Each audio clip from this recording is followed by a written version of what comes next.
जिंदगी की दौड़ी गाड़ी कैसी जा रही है?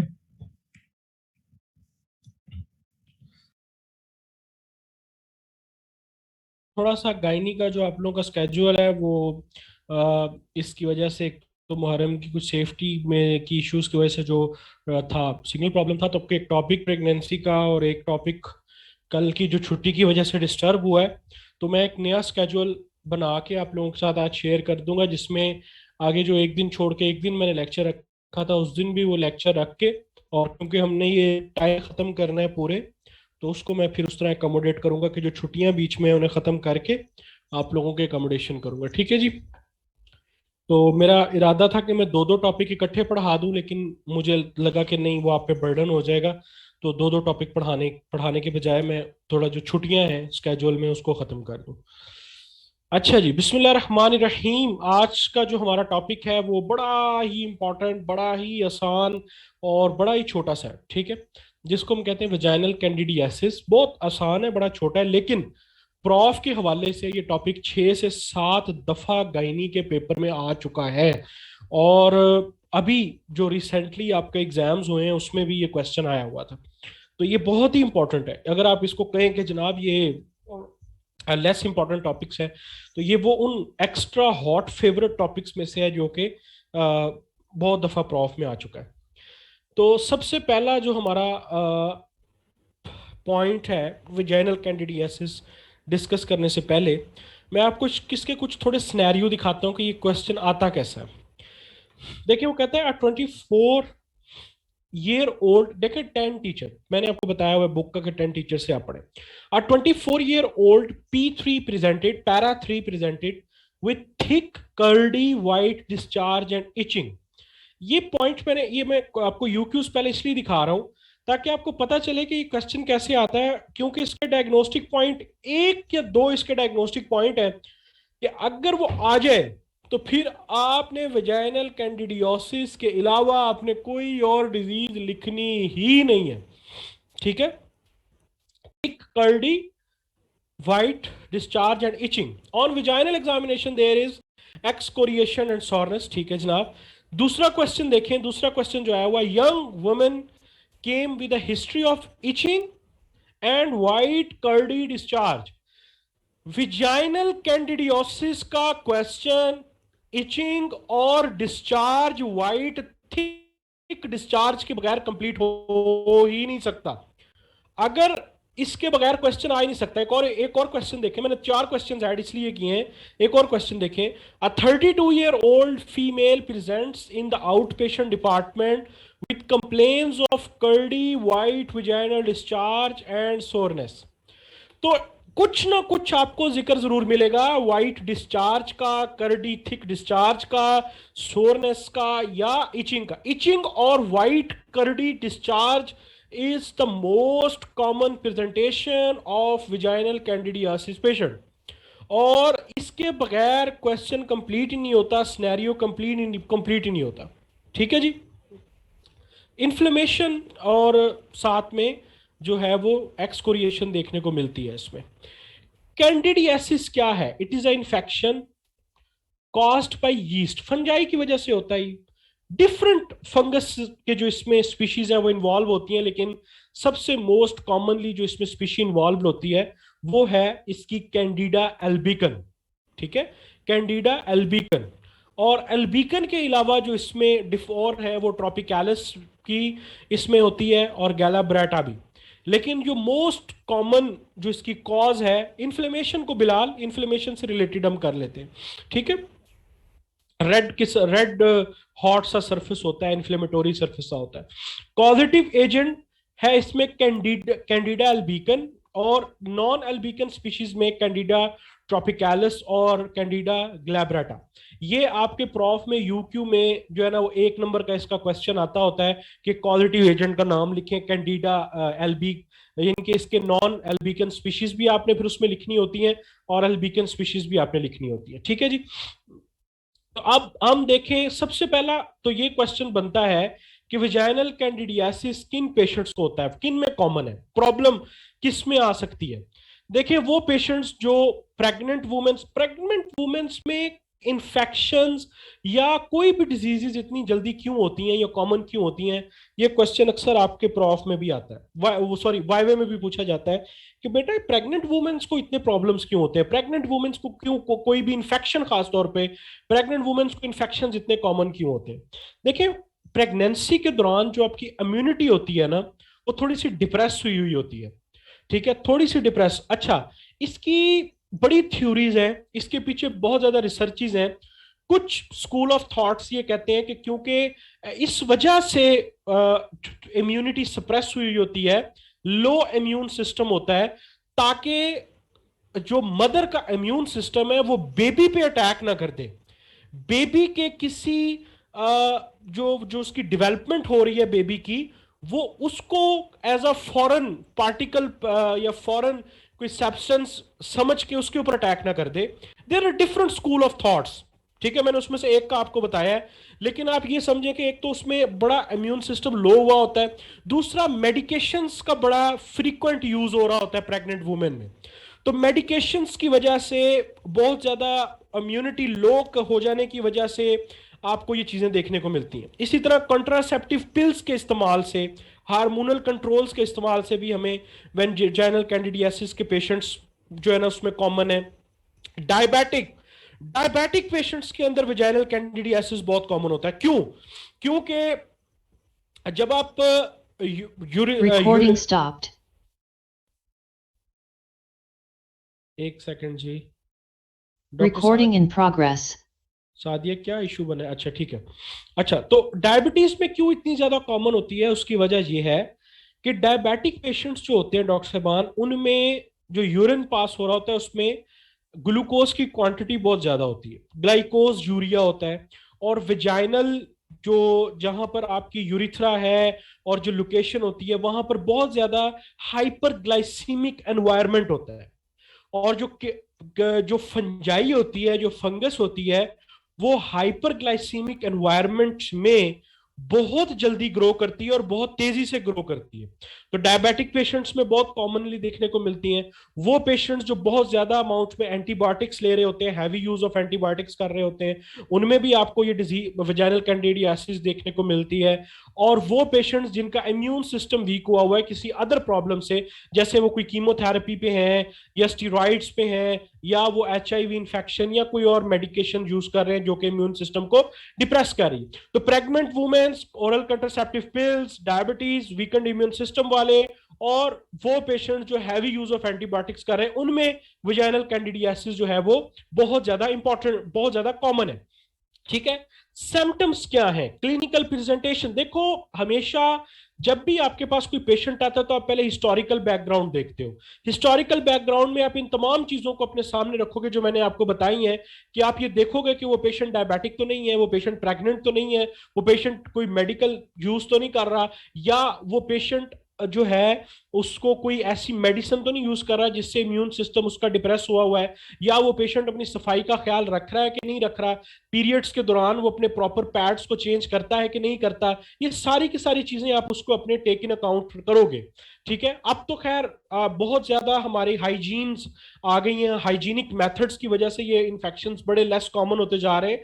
जो पुराने जमाने में जब इतना ज्यादा हमारे पास हाइजीनिक चीजें नहीं थी, पैड्स वगैरह नहीं थे इतने कॉमन, तब हमें ये इन्फेक्शंस बहुत ज्यादा जो है फीमेल्स में देखने को मिलते थे। ठीक है, तो विजाइनल कैंडिडियासिस के सिम्टम्स की अगर हम बात करें तो विजाइनल इचिंग, इचिंग, ठीक है, उसके बाद पेनफुल इंटरकोर्स, डिस्कम्फर्ट जो है वो यूरिनेशन के दौरान, और एबनॉर्मल विजाइनल डिस्चार्ज। इसमें खास तौर पे थिक जो है वो वाइट कर्डी डिस्चार्ज होता है। और ये एक स्पेसिफिक, लेकिन अगर आप देखें कि अगर कोई पेशेंट आपके पास सिनेरियो ऐसा आ जाता है कि उसमें वो थिक वाइट कर्डी डिस्चार्ज की जगह सिर्फ वाइट डिस्चार्ज लिख देता है या थिक डिस्चार्ज लिख देता है, और साथ में वो इचिंग का तस्वर, इचिंग का भी ऐड कर देता है, इचिंग की प्रेजेंटेशन को भी ऐड कर देता है, तो आपने विजाइनल कैंडिडियासिस की तरफ ही जाना है।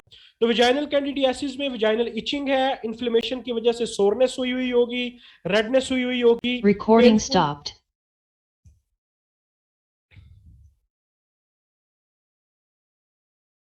डॉक्टर सादिया क्या इशू आ रहा है बार बार?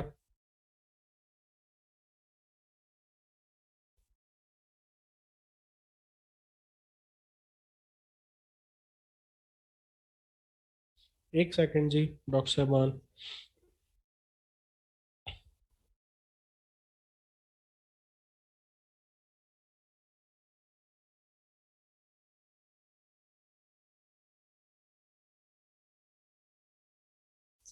Recording in progress. सादिया, आपके इंटरनेट में अगर इशू आ रहा है तो मुझे बताएं। मैं लेक्चर बोलना छोड़ देता हूँ क्योंकि आपकी रिकॉर्डिंग रुक जाती है।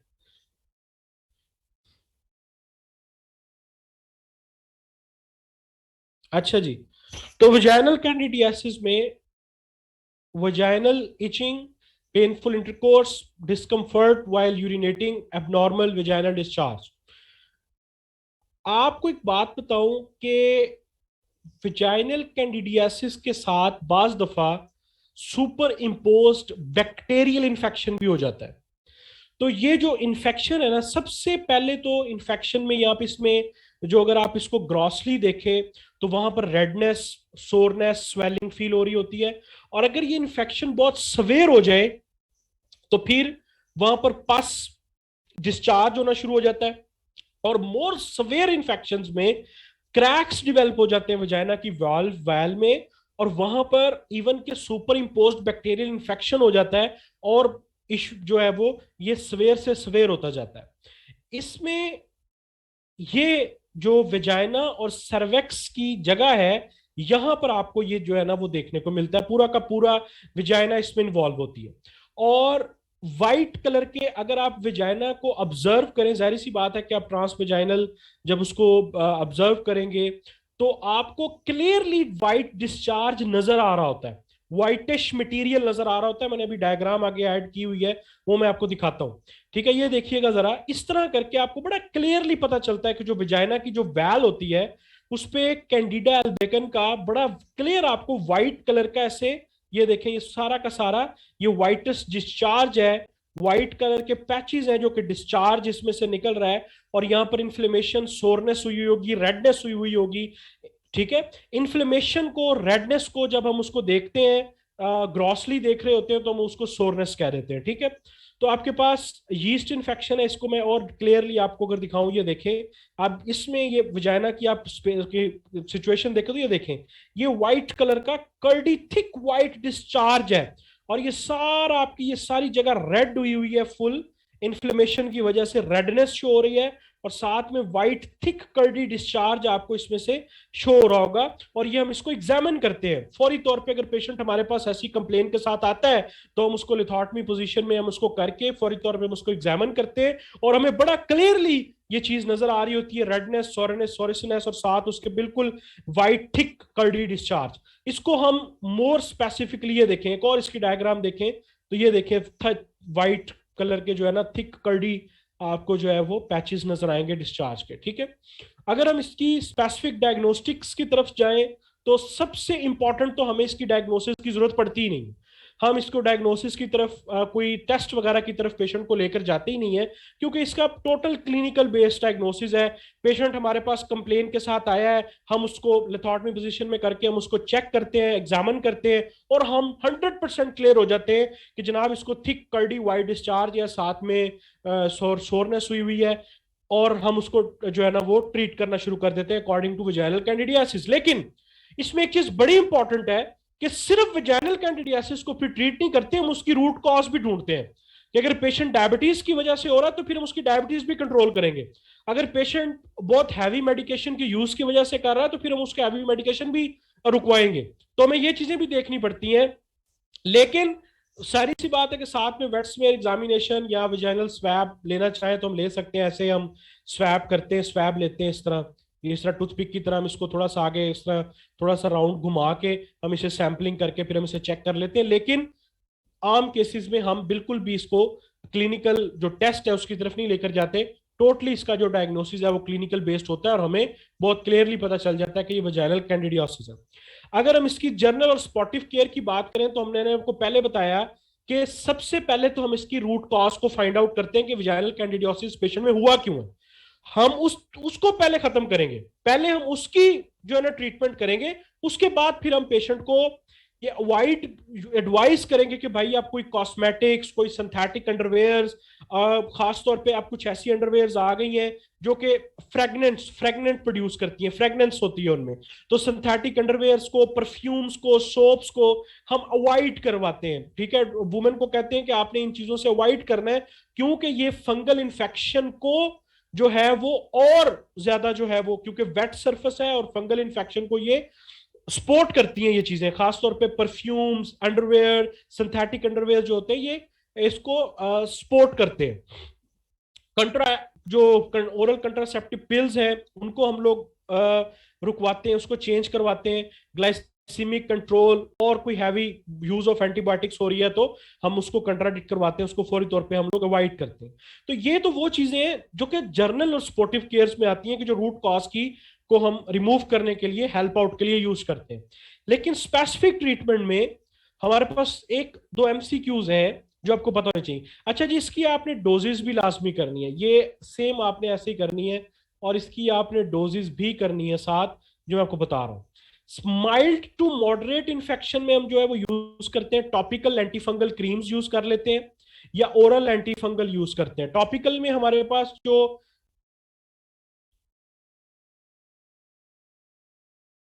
अल्हम्दुलिल्लाह, सॉरी मुझे छींक आ गई थी। टॉपिकल में हमारे पास जो ड्रग ऑफ चॉइस है वो है कॉट्रीमाजोल, ठीक है। और ओरल फंगल में हमारे पास है फ्लूकोनाजोल। और अल्टरनेटिव इनको हम क्या करते हैं कि हम इनकी क्रीम भी यूज कर सकते हैं, या पैसरे भी यूज कर सकते हैं। पैसरे क्या है, ये इस तरह हमारे पास सिंथेटिक मटेरियल होते हैं जो कि हम लोग मेडिकेटेड भी होते हैं और नॉन मेडिकेटेड भी होते हैं। हम इनको इस तरह प्लेस कर देते हैं जिससे कॉन्टिन्यूसली मेडिकेशन इस जगह के ऊपर प्रोवाइड होती रहती है और बहुत जल्दी इन्फेक्शन ठीक हो जाता है। लेकिन पाकिस्तान में ये मेथड्स इतने ज्यादा कॉमनली यूज नहीं किया जाते। बाहर की जो डेवलप कंट्रीज है उनमें ये मेथड्स बड़े कॉमनली यूज किए जाते हैं। तो हम नेस्टेटिन यूज कर लेते हैं, ओरल अमीडाजोल यूज कर लेते हैं, लेकिन ये कंट्रा इंडिकेटेड है प्रेगनेंसी में। प्रेगनेंसी में जो ड्रग्स हैं वो हम थोड़ी डिफरेंट यूज करते हैं, वो मैं आपको भी जाके आगे दिखाता हूं। तो टॉपिकल एंटीफंगल कॉल्ट्रीमाजोल यूज करेंगे, साथ में ओरल एंटीफंगल फ्लूकोनाजोल यूज करेंगे, और हम इसको क्रीम या पेस्ट्री की फॉर्म में भी यूज कर सकते हैं। लेकिन अगर कोई पेशेंट हमारे पास प्रेग्नेंट है तो उसको हम थोड़ा सा जो है ना वो ठीक करते हैं। टॉपिकल एमिडाजोल्स हम उसमें जो है यूज करते हैं प्रेगनेंसी में 2 वीक के लिए। अब अगर एक इन्फेक्शन हमारे पास सवेयर हुआ हुआ होता है ना डॉक्टर साहबान, तो पहले हम उसकी रूट कॉज और रिस्क फैक्टर को फाइंड आउट करते हैं, क्योंकि जब तक आप रिस्क फैक्टर और उसकी रूट कॉज को फाइंड आउट नहीं करेंगे तब तक आप उस पेशेंट को ठीक नहीं कर सकते। तो माइल्ड और मॉडरेट में तो हम लोग टॉपिकल एंटीफंगल जो ड्रग्स हैं जिसमें कॉट्रीमाजोल है, या हम ओरल में फ्लूकोनाजोल दे देते हैं। प्रेगनेंसी में हमने जो है वो अमीडाजोल देनी होती है 2 हफ्ते के लिए कम से कम, ठीक है। फिर उसके बाद हम कॉट्रीमाजोल वीकली डोज के ऊपर हम उसको प्रेजेंट पेशेंट को देते हैं। तो ये वो ड्रग्स है, ये आपका प्रॉफ का बड़ा इंपॉर्टेंट यूक्यू है कि प्रेगनेंसी में एक पेशेंट वो आपको ना, यूक्यू सॉरी कह दिया, एमसीक्यू है। ये आपके पास ना आता है, ये इवन के ये मैंने बहुत एग्जाम्स में देखा है। क्या होता है एमसीक्यू है, ये कैसे आता है ये मैं आपको पहले बता देता हूँ। आपके सामने पूरा सिनेरियो होगा, लेकिन सिनेरियो के ऊपर लिखा होगा pregnant women came to you with the complain of thick curdy white discharge plus etching.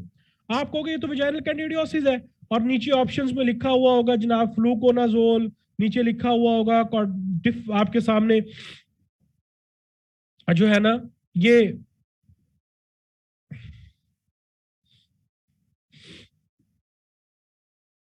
लिखा हुआ होगा, ठीक है।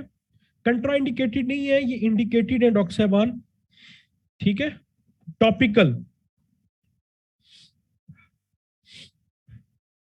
एक सेकंड मुझे ना छींक आई है, और एक सेकंड मुझे थोड़ा अपना क्लियर करके, एक सेकंड में आया।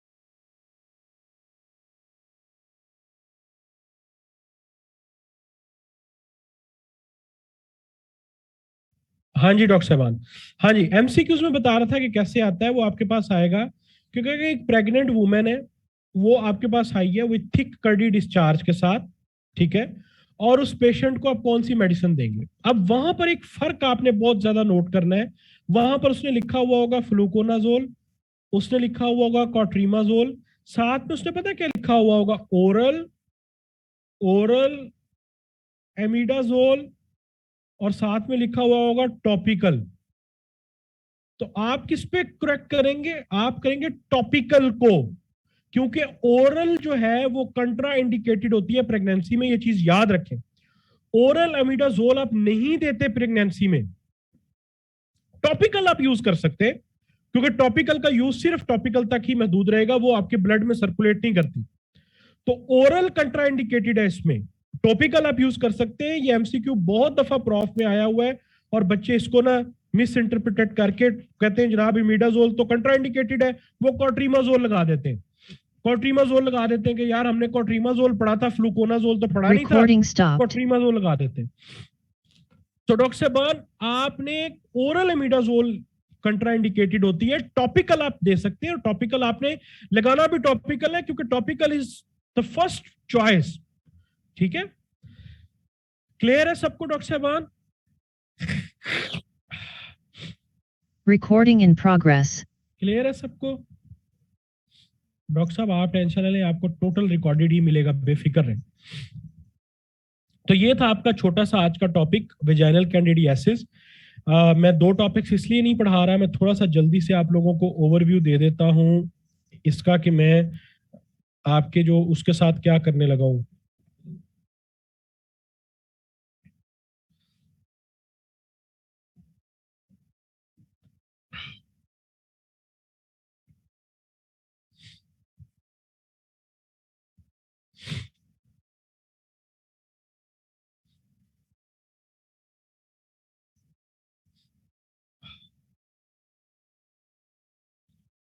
हाँ बिल्कुल, आप लोग ये देख रहे होंगे कि मैं टॉपिक जो 10 टीचर है उसमें एक जगह पे सारे टॉपिक्स नहीं है, कोई टॉपिक डिफरेंट जगह पे है, पे कोई टॉपिक डिफरेंट पे है, तो वो इसी वजह से ही आप लोग पहली दफा जब आप पढ़ेंगे तो आपको थोड़ा इशू होगा। तो आपको जब एक दफा पता चल जाएगा तमाम टॉपिक्स का, तो फिर आपको पता होगा कि कौन सा टॉपिक किस में मौजूद है। ये वाले जो टॉपिक्स है ना जितने भी इन्फेक्शियस है, तो ये यूरोजेनिटल प्रॉब्लम्स के अंदर का जो चैप्टर है उसमें मौजूद है, बैक्टीरियल वेजिनोसिस या वल्वो वेजाइनल कैंडिडियासिस। अच्छा देखें, हमारा ये लेक्चर मिस हुआ है एक्टोपिक प्रेगनेंसी वाला, मैं इसको एक रेड कर रहा हूँ। और आज का एक्चुअली आज 22 तारीख है, तो आज होना था पीआईडी, जो कि नहीं हुआ, इसको भी मैं रेड करूं। तो ये दो टॉपिक्स अभी तक हमारे नहीं हुए, एक टॉपिक प्रेगनेंसी का और साथ में पीआईडी का। अब कल तो नहीं, कॉन्ट्रासेप्शन की जगह जो है ना मैं रख रहा हूं एक टॉपिक प्रेगनेंसी, ठीक है, और एक्टोपिक प्रेगनेंसी के फौरन बाद में रख रहा हूं पीआईडी, और फाइब्रॉइड्स और एंडोमेट्रियल कार्सिनोमा के बाद में रख देता हूं कंट्रासेप्टिव्स, ठीक है। ये मैंने चेंज किया है आपका थोड़ा सा स्केड्यूल, ताकि सारा का सारा इजीली आप लोग इस पे जा सके। ठीक है जी डॉक्टर साहबान, थैंक यू सो मच, फी मान अल्लाह। नेक्स्ट इंशाल्लाह ताला 24 को एक टॉपिक प्रेगनेंसी के लेक्चर के साथ मुलाकात होगी। जजाक अल्लाह।